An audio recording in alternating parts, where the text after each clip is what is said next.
झालेलं आहे. साठेने देखील कबुली दिली आहे खंडणी प्रकरणात. एक लक्षात घ्या, ह्याच्यावरती रोज प्रश्न विचारणं आता थांबवलं पाहिजे.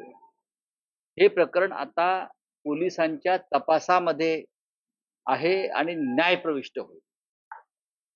ज्या दिवशी आपल्याला असं वाटेल की पोलिसांचा तपास योग्य दिशेने जात नाही, त्या दिवशी प्रश्न विचारले पाहिजे.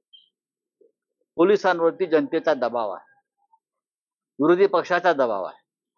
पोलिसांनी किंवा सीआयडीनं आतापर्यंत केलेली कारवाई, मला असं वाटतं त्याच्यावरती आपण विश्वास ठेवला पाहिजे.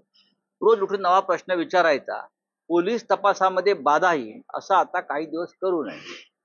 जर प्रकरण आपल्याला हे योग्य दिशेने न्यायचं असेल, गुन्हेगारांना खऱ्या गुन्हेगारांपर्यंत पोहोचायचं असेल, तर मला असं वाटतं की बीडमध्ये आता सुरेश धस पुरेसे आहेत.